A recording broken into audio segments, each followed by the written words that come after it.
everyone, and welcome to. I actually think I came up with a name this time, Alex. How do you like Alex and Panda revisit Steven Universe? That's a nice name. I think I like that name because I think it kind of shows exactly what we're doing because I haven't personally watched it in quite a few years, and I'm assuming that, like, whilst you are very knowledgeable and have a lot of thoughts about it, it's still been some years for you as well, Alex? I have not re-seen this series since it ended, and that was what, 2018? I suppose so. That was like when Uh, SU Future was a thing. Yeah. yeah, I believe so. But regardless, I'm Panda, currently fronting Fallen Fictive from Dungeon Meshi, and this is Alex. Hello, everyone. And today's episode is about Season 1, Episode 6, Cat Fingers. Do we want to go over the synopsis, Alex? You usually do the synopsis, Falin. So Fallen, falling, Fallen, da ba da falling, ba ba da. falling into my skin. Okay. Okay, let's take a gander here. Let me do the synopsis. So the episode starts out on another day at Greg's car wash, where Steven and him are doing a high profile uh, job, which is really just spraying hoses at the re-election vehicle for Mayor Dewey, which is this is his first time appearing, if I'm not mistaken. I believe it is. Woohoo. One thing that I thought was quite humorous is that it was very obvious that the doors to the re-election vehicle was open and probably was spraying the inside of the car. But it's not really mentioned, I guess. So I personally thought it was funny to imagine that after Mayor Dewey gets it done for free, he just sits back on the chair and it's just so wet that it soaks his pants. That's just how I personally. Woohoo. Woohoo! But yeah, he drives away after I'm being Steven, kind of like, dry about Mayor Dewey because I don't really like him, but you guys are like free to form your own opinions on Mayor Dewey. that's fair. All I really know about him so far is that he kind of makes me think of Saul Goodman, and I don't know why. Uh, but that's like what enters our brain when I see him. Even though he like drives away with his like head on top of the re-election vehicle that only says Mayor Dewey, Mayor Dewey. He do look like Saul Goodman. I don't know. Is it like the corrupt, like clearly a corrupt, like person in legal area space? I'm not sure, but like from a very brief interlude with Saul Mayor. Goodman is at least funny. I don't think That's Mayor Dewey is very funny. well, to each their own, I suppose. But they don't really focus on Mayor Dewey that much. Good. I do not like this character. I'm being So so mean to him. The voice actor did a good job. He's just personally, Mayor Dewey is not someone I would like if I met him in real life. to be fair, most mayors I meet in real life I don't like. So I guess that's only Paul for the course. And y'all live in Uh, Texas right now, don't you? eh, I'm thinking Paul. about someone else. I'm thinking about the state governor, but good Yeah, God. sure. Yeah, definitely don't live in Texas. Nobody can track me. Oh, Regardless. uh, sorry. Oh, okay. Well, censor time to that. edit that. Censor that. Well, regardless, I'm gonna say their water hose gets interrupted by a cat suddenly taking one of the hoses and spraying both Steven and Greg with it. And if you look closely, there's a gem on it. And when it happens, it shapeshifts back into amethyst. And this is where basically the whimsical element of the episode comes in, which is the fact that the crystal gems, can shapeshift their bodies into different and various forms, though obviously using mostly the same color schemes as their what would you say, base body, I guess is the best way to put it. Uh, so obviously Stephen wants to learn more and how to how to do this. Uh, Amethyst shows him a bunch of examples how Amethyst can shapeshift into a lot of things. She can shapeshift into birds, into did she shapeshift into like She a shapeshifts into the cheese? the cheese? What? I feel like I heard the cheese. I was trying to think of like a non-living entity, like if Is she. she gonna transform into the cheese from the Diary of a Wimpy Kid series? Okay. I sure hope not. How I that was going to sound better in my head when I said, "Oh, that'd be terrible because if she touches herself, she gets the cheese touch." But that sounded better in my head, and I'm sorry. But She touches basically, herself and she gets the cheese touch. Now there's some yeah, innuendo there. yeah.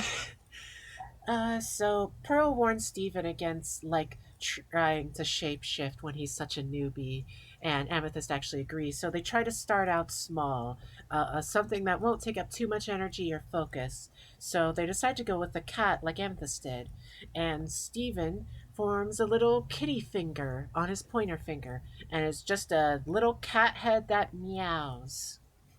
From that point on, he kind of just goes around the town showing off his ability to make that kitty finger and to further up the, I'm going to say, everyone being so impressed of him level. He keeps summoning more cat fingers on both of his hands until it starts to become like a hindrance in the typical moment to moment. And he goes to Amethyst and goes like, well, first he pretends that he doesn't need help, and then Amethyst walks away, and he's like, "Actually, wait, I do need help." Uh, but as it turns out, the crystal gems are in a super important mission to beat up a sentient island, which is not more interesting than this episode. Uh, Actually, it is probably like, I don't know. This is an interesting episode, but basically, Steven just has to stay calm because the cat fingers are a little hard, a little haywire right now. This, obviously and immediately, goes even worse, and the cat fingers start spawning in all over Steven's body. And with no crystal gems, he desperately goes to Greg to maybe help solve the problem. Uh, but before that, there's a little scene where Steven runs to the gems and he's all like, "Save me! Save me! Save me!" And the crystal gems are all like, "But we gotta destroy an island." Was that a reference to something? I'm not 100% sure I grasped that. Much Well, like Steven trying to grab things with cat fingers. it's a Queen song, but Oh, okay, I see. I think, yes. But yes, actually, the when he goes to try to tell the gems is a good moment because he tries to swim to them, but the cats very clearly hate the ocean water. And when he finally goes to Greg, as the cat's fingers start spawning in all over his body, that's what they find out is the solution to getting rid of the cats is just spraying him down with like a ton of water, which they have a car wash, so things are a-okay. Not really, but kind of a really horrific body horror moment that goes on as they like morph and shift all over Steven's body against his will and control and stuff like that, until he manages to come out all right. And the episode ends with Steven showing the crystal gems that he managed to get rid of all the cat fingers. Without Greg there for some reason though. But he tells a bunch of really bad cat puns that piss me off. Uh, oh, you shouldn't have said that, Fallen. We're I gonna think have to censor that. I think we could. I think we. It'll be really funny if I censored that one, despite it not actually being a swear. But regardless, You'll probably have to. but yeah, that's how the episode ends. Um, so this episode was mainly focused on showing Steven, I guess, sort of like going in too deep on like gem physiology before like being really prepared mentally for it since he is a child. Would you say that, Alex? Sorry, my throat's dry. Oh no, it's totally cool. The episode. Well, the thing is, at some point you're gonna have to learn this stuff, but Steven does like his his journey into shape shifting is not well. That is, I mean, it is it like blech. It's a Steven's like hairball. little yeah, Steven's little foray into shapeshifting is very normal per se. When you when you do something new for the first time, but you get in over your head, like when you're riding a bike and then you just fall down a hill and rolled and you bike off a hill and you're just going too fast, like one of those San Francisco hills, like you're just going so fast and you've just learned how to ride your bike. That's what this Yeah, episode is trying to capture, the exciting and scary feeling of doing something for the first time, and then all of a sudden it becomes really, really dangerous. because you forgot to check if you went down too steep a hill. Pretty Um, much. yeah, So no, this is the first appearance of Mayor Dewey. I believe we've already said this. I've already mentioned that I don't like him as a character. I have yeah. personally nothing against the man. He's just a greasy politician, and I'm bound to not like him. It's a He's straightforward character, and you very not liking straightforward. him is just like that's what the character's here to accomplish, and you're more supposed to laugh around him than with him. That actually didn't make sense. But regardless, this is actually the first That makes sense. introduction. Oh, thank you. But this is the first introduction of Ronaldo. Actually, like we No, saw he him. actually did appear in like Fribo. He did appear, but let's be honest, that It was wasn't a an cameo. introduction. He was like standing there Yeah, it was a menacingly. it was a cameo. Oh, geez, I learned what cameo means today. I thought that was the type of tea. But anyway, A cameo is a non-speaking appearance that hints towards the presence of a character. They may not necessarily have a large presence in the episode. It is just to suggest that the world is larger than what the show is able to present. in an 11-minute runtime. Yes. But yes, uh, you find out that Ronaldo is, I can't, he said blog. Yes, he's in charge of a blog online that's called Keep Beach City Weird. And he's The trying to blog is document. actually still up. Yes, they made an actual blog. I believe it was mostly on Tumblr. I don't think, was Twitter around at that point? I didn't know if it Twitter's was been like, around since like 2009, 2008, I think. well, it's not around now.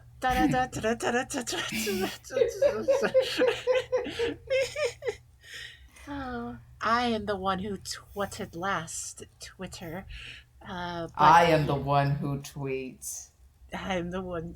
I know what you tweeted last summer. But No, let me yes. see if I can get that full tweet. That full quote.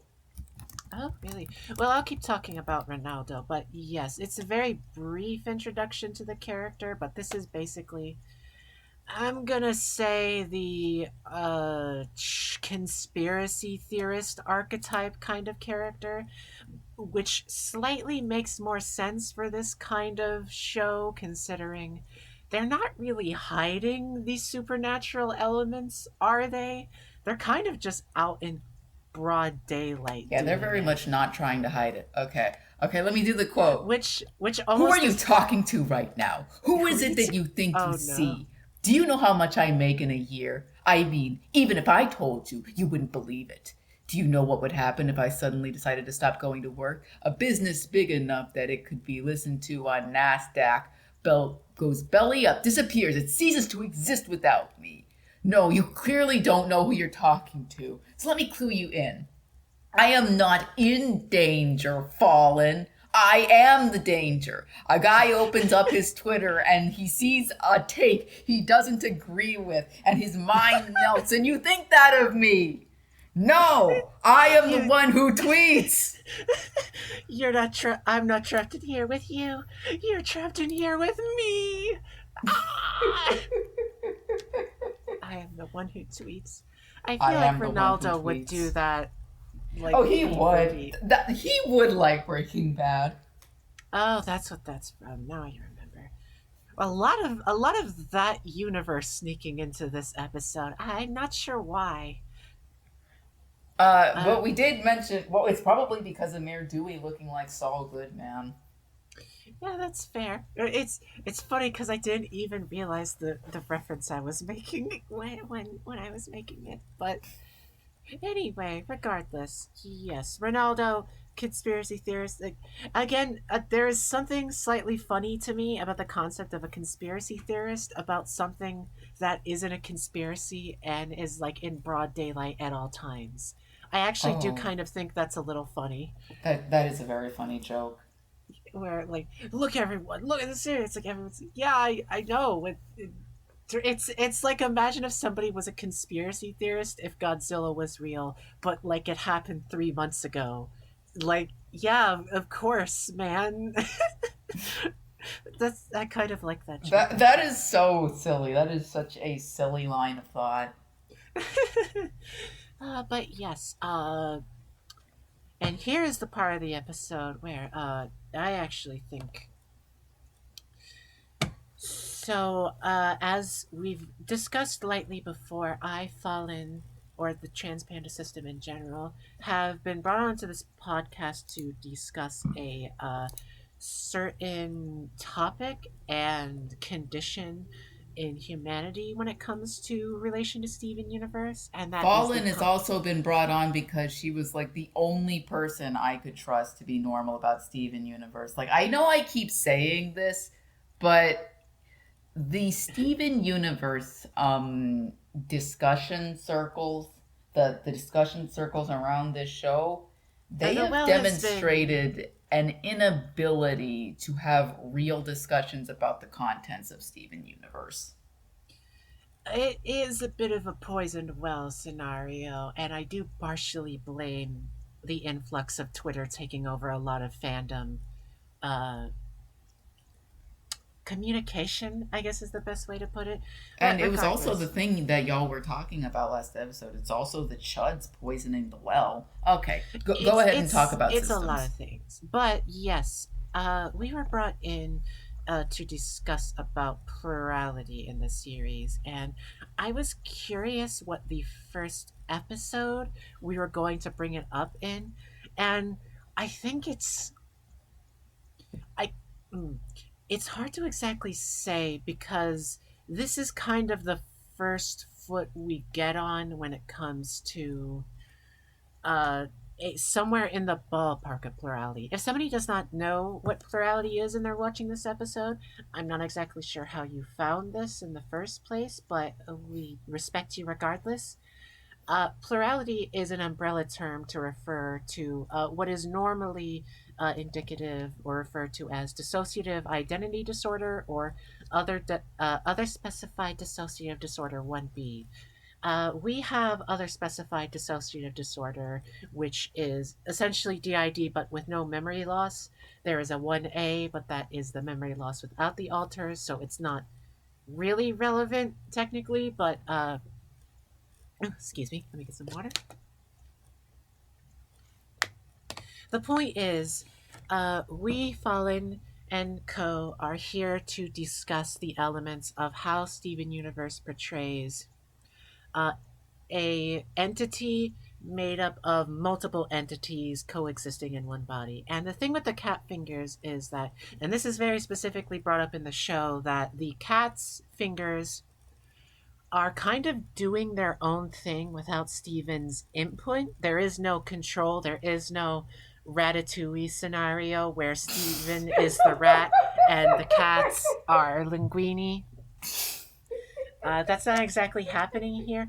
I mean, I guess you could say the cats start ratatouilleing Steven in a way, but it's from his own body, so you can't exactly say it's the same thing. And I don't want to say like I'm outright uncomfortable because like again, what we're going to put on this is the Cat Fingers episode is very clearly meant to be like a child friendly form of body horror. I remember the time when it was like slowly coming out and people were discussing the fact that this was like kind of a horrifying episode. I can't recall if the Cat Fingers ever come back. I assume that they don't, but They for a don't. very. They We're don't. just gonna Okay. spoil y'all. They don't come back. It's just this episode. It's just this episode. Okay. Well, we want to discuss about plurality because this brings up like a specific point that we didn't realize going into this, and it's how do exactly do we put this? There is we are plural. We are plural, and we exist. We are a non fantastical entity existing in this world right now with no sense of magic and or whimsical supernatural elements needing to keep us together. Even if I am a fictive of the lady who got fused with a dragon, uh, it is not actually fundamentally like whimsical and stuff. So when series sort of tackle the element of multiple entities sharing a body, there's this sort of concession that the horror is if there's an element that they portray it as horror if the threat is it's permanent, and they see it as like a fun fantasy thing if the notion is that they eventually and are supposed to disconnect or ultimately be able to separate on their own terms. Does that make sense, Alex? That makes sense. Yes. So here with the cat fingers, I think we think it is reasonable to sort of assess them as animal alters. Animal alters are a thing where now they do not actually have the mind of an animal in the world. This is just a specific classification of an alter. They can be high functioning or really high functioning is a bad choice of words anyway. It's just how animalistic they are. Also doesn't feel like a great choice of words, but regardless, considering that these are entities that spawn from Stephen's body, they are not parasitical in nature. They are solely and completely uh, somewhat sentient beings that originate from Stephen's body. It is fair to call them their own mental beings, even if they really hate water. And we're not saying this as a condemnation of the entire show. We are simply using it as a example of how this sort of mentality can snowball into certain mentalities. Are you still keeping Do track, Alex? you want to like talk about like horror's relationship with systems, or should we save that? This is probably one of the most body horror episodes of the show, if we're not mistaken. So we honestly think that like this is probably the best time to bring it up because that's why I mentioned that like plurality is sort of seen as this element of horror because it's about losing control of your body, which I think is Which a is a horror. very thing to say and to assume. I said the F word, and quite frankly, in this instance, I don't care. That is fair. I'm the one. I am the one who censors anime fans on Twitter when a trans woman is trans. Anyway.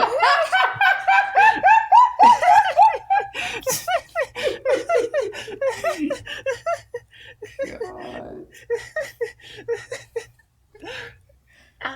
Anyway, I listen. It's fair to say that we don't exactly get the same loss of control feeling that other systems do, but many systems deal with the feeling of losing control of quote unquote their body, but they don't really have the luxury of separating or like just magically getting rid of the altars like Steven has in this episode with the cat fingers. And I get that the cat fingers couldn't be like a permanent thing or something like that, but we're just listing it as the kind of water torture that's actually really relevant considering this episode. The water torture s like drip feed, where it's like there are a lack of or no examples of like something occurring, and where a regular human singlet, the singlet is a person who is not plural, I runs am a into singlet. Alex is a singlet. They are a singlet, even though they go by they them, which is Alex is they them in a non-binary way. I'm they them in a plural way. Although use she her pronouns for us, please. Um, Hecky yeah. but there is a lack of times where this sort of thing can happen to a character and it's just permanent.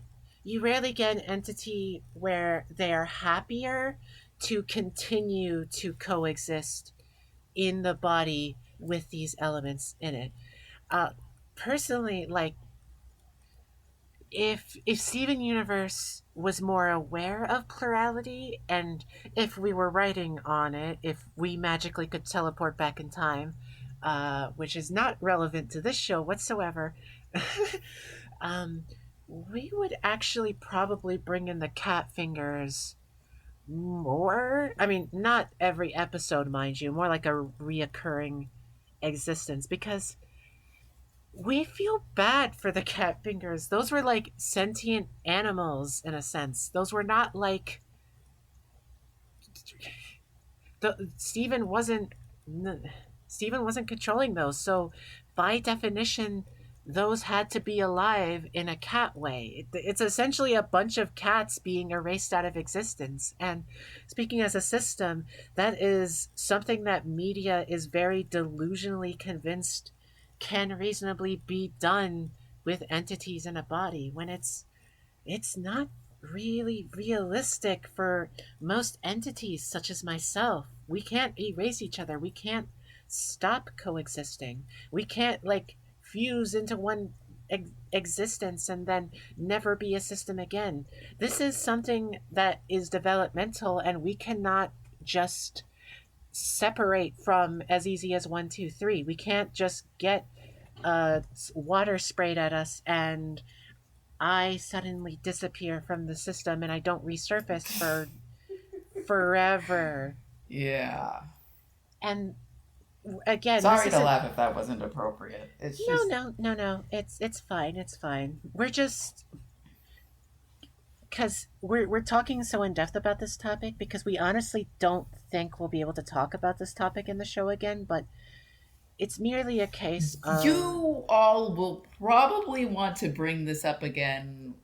Actually, I can imagine that this will come up in the future, and I can't say it for spoiler reasons, but this will absolutely be coming up in the we future. yes we I'm will be also going to referencing drop this, the polyamory worm.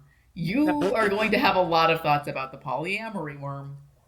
That's true. That's true. It's important that we very heavily take into context that this is honestly the first instance of hard like potential plurality that is observable in Steven Universe. And we think that's fair to say, right? Like That is fair to say. That is very fair to say. we joked about like crystal stuffs possessing inanimate objects, but again, that's possessing inanimate objects. This is multiple entities controlling one body, and that is by definition what plurality is. That is what I have to deal with. That is what the character that I am a fictive of has to deal with. She actually has to deal with a legit animal alter, so that is actually a good point of contention. Not going to go further into spoilers on that because I already said the name, but I. Falin, you're going to love the polyamory worm. But yes, it's interesting looking at it at the first point because already this is sort of contextualized. sort of the dominant mindset when it comes to plurality in fiction and media, where it's either something you can easily like suppress or like get rid of, which is untrue, or it's something that you can Blatant misinformation. blatant misinformation, or it's something that you can merely magically separate from your brain. That actually, I know this is already a long episode, but I actually want to talk about something, Alex, that Keep I going. no, no, no. This isn't really going into Steven Universe. This is just getting into a No, wild life facts that we've dealt with. no, keep going. This is about being an alter. This episode is the first episode that brings up plurality and in a very loose sense. And I think y'all having all of these thoughts and feelings about this is productive to a healthy conversation about plurality in media. Because Jill and I, Fallen Jill and I, we have had long discussions about the media's portrayal of plurality, especially when it comes to DC. So I do think a lot of this comes from a very well-meaning place and is a conversation DC meant to, Universe, like the comics, not Washington DC. I yeah, mean, the they're DC probably not good comics. either, but like DC Yo, comics. you have gone on a long conversations about how the plurality representation in DC Comics is not only less than stellar but actively harmful when it comes to discussions of systems. No, no, yeah, that's fair. Um, but yes, so with cat fingers, and the reason why I was going to bring up the thing that happened in real life, um, is because to loop back around to the oh, you can just magically separate. I still don't. We still don't know what this person meant. But one time at our job, we're mostly open about our plurality at any job that we work at. But one time at our job, Good we for had a y'all. yeah, we have a pin. It's very cute. I mean, honestly, recommend anyone who's plural and watching this, like get it. By the way, it is a whiteboard pin, which means if you have a dry erase marker, you can write on it, and it says, "We are a system. Blank is fronting. Blank pronouns, please," which is very useful. Uh, we're still struggling to get people to understand that we want to be called by the name on the pin that we write down, and not like just the overall name. I mean, if you haven't gleamed by now, Jill is our overall legal name. We go by Panda online. Another funny story. We did not actually like willingly go by Panda online. Everyone just started calling us Panda, uh, because I Jill guess is just Jill to me. that's fair. Jill has never brought up to me that I should call her by her alter names. I am just doing it for this podcast. Not that I disrespect Jill's the way that she wants to present it. She has just never stated any discomfort with me just blanketly referring to her as Jill. Yeah, But for this podcast, I'm going to make a concerted effort to refer to the altar that is fronting because I think it is not only good for our friendship to do that, but also it is respectful of Jill's identity as a system to do this. yeah. Uh, so basically, at our job, somebody started talking to us as a coworker. Um, and seem to be under the impression that plurality is when real human beings meet up and fuse together.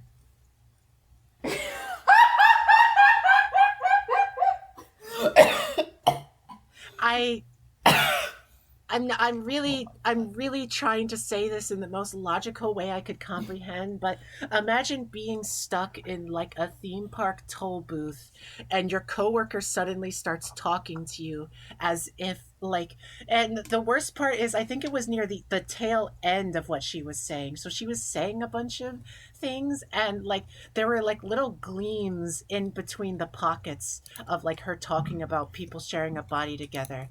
And it was like, what are you talking, what was that bit? And i I Okay. could I only can glean. tell by the way that you guys are portraying, that y'all are portraying her, that this isn't going to end very well. it just ended in the most awkward way possible, where it seemed to be that she was genuinely convinced that, like, magic seems to exist when it comes to people fusing their bodies together or something. That isn't even how plurality works. Yeah, Wow. that's what I mean. Where, like, this is why we wish to talk about plurality in media so much, because we have unironically had that was one of the more, like, out there things that we've interacted with, but, like, we were sweating, and not for the reasons that it was a hot toll booth kind of sweating. We were sweating in the, oh god, realizing that somebody's perspective of reality is so fundamentally different than yours that you could not physically possibly begin to comprehend what is going on in their brain. And we just had to sit there as their coworker, forever and permanently aware that this person genuinely views plural people as, like, human beings designed to, like, liquidate and, like, combine their bodies together or something. It was the strangest, like, conversation we've had in genuine years, and that is not an exaggeration. That does sound, from the way you were depicting them, that they weren't being a very well, that first of all, their tone did not seem very appropriate. The questions they were asking did not seem very appropriate. They seemed very insulated from the conversation. I think that's the nicest way I can say it. We weren't exactly sure how to react. We just said, like, I think there was an element of, like, can you do that or whatever, and we went, like, no, I I'm plural the old fashioned way. Just that dumbfounded, like, what do I even say here? And when it comes to cat fingers and stuff, it's one of those things where it's like every little, every single little portrayal of plurality in even the most smallest form can influence people's opinions. And I would say that I might be able to trace whatever this lady was talking about back to Steven Universe. And we'll have to talk Probably. more. Yeah. I do wonder if, like, part of Steven Universe fundamentally, like, Messed her up. I didn't want to say messed her up, but, like, Oh, shaped I'm just how she being interprets crude. this. Yeah, that's fair. Yeah. That's fair. It's, oof, ooh. But yes, that was a long. Wow, that was nearly a 20-minute aside for plurality specifically. But we think it's important to set aside the first step when it comes to plurality, and we hope we did a good job, because we'll go further into it. But again, Yes, this the conversation will be coming back. many a times. This will But especially be relevant at the end of the first season. yes, definitely. I guess the end of the day, what the point of all this meandering talking was, It wasn't is to, meandering. that's fair, that's fair. Give It's yourselves more credit. okay. I'll give myself all the credit. I'm going to cut Good. you out of the podcast now, Alex. It's been Okay, great. goodbye. Bye. Bye. No. Okay. But yes, it's just a first step forward is very important, and having the knowledge of whether or not it's okay to share your body with another entity is important to establish. I'd say especially in a series like this, because this predates anything else the series has to do with plurality, and we'll just say it outright, it is unfortunately not a good step, a first step forward. I think that's the nicest y'all can be to this episode. Yeah. Okay, now I will get to my points. We already mentioned Mir Dewey. Hmm. Pearl and shapeshifting. Now, Oh, all of you yes. Steven Universe besties who have watched this show back and forth will know exactly what I'm talking about when I say shapeshifting to Pearl is extremely important for reasons we cannot get into right now. It is definitely at the heart of one of Pearl's like problems as a character. Like the events that had to do with shapeshifting have molded her in ways that are innumerous and uncountable. And I actually can't bring up my observations about Pearl just yet. I don't know if there's ever going to be an appropriate time, but when the first diamond shows up, who I believe is Yellow Diamond, I'll have the chance to posit forth a Steven Universe theory that I've crafted about Pearl and her relationship with the diamonds that has And been fusion. in my head since we since other pearls have been seen in the show. It's not about fusion, it's about the prestige of pearls and who gets them. Because Oh, I see. I can't. That's the furthest I can go without without like getting into Okay. future episodes. I But can I can needless, tie it back into this episode if you want. you want me to just say it? Oh no, I meant like I was talking about the fact that Amethyst seems to interpret Pearl's reluctance to shapeshift as her sort of showing that herself is Amethyst outright says that it's like, "Oh, I'm Pearl. I'm so perfect." And then she smacks her like her shapeshifted Pearl butt and goes, "Womp womp," like It's that. funny because uh,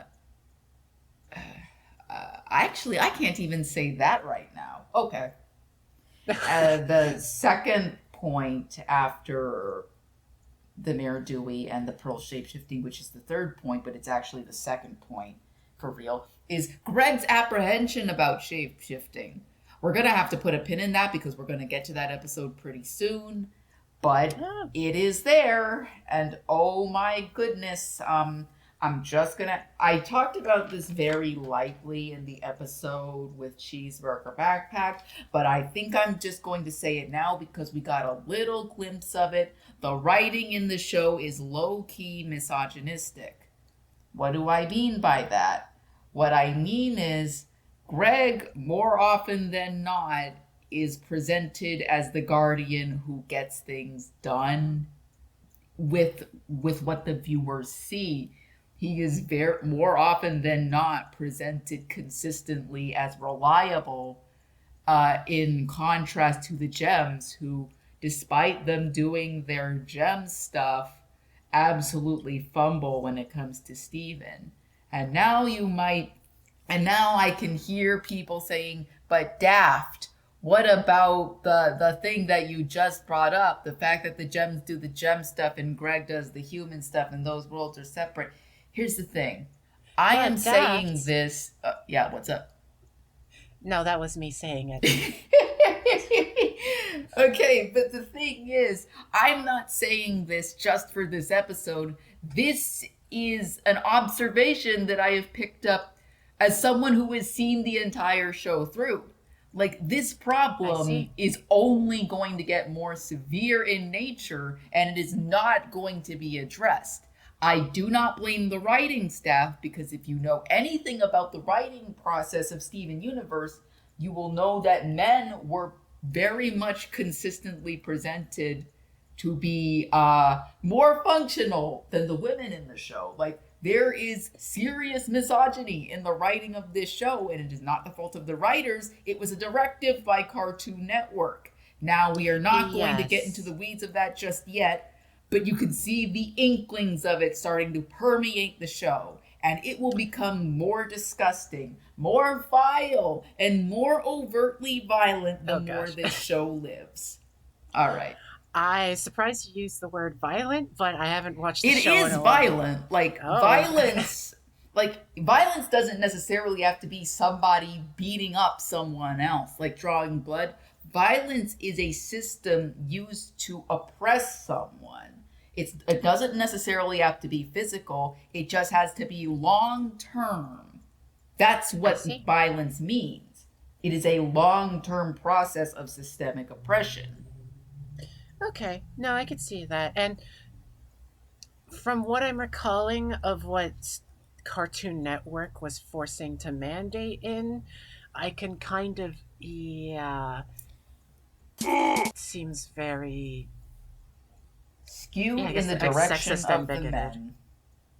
No, yeah, and that kind of favorability, even though the show has like a large female cast that are supposedly like, supernatural beings of otherworldly, I wouldn't say godhood, but like supernaturally adept and powerful, that can be disappointing when the whole point of okay, well, actually, that's getting into spoilers, but we'll just say that this is not the starting point because the starting point has always been like TV show production companies deciding that it's more important to market to boys or else we'll all die in a horrible fiery explosion.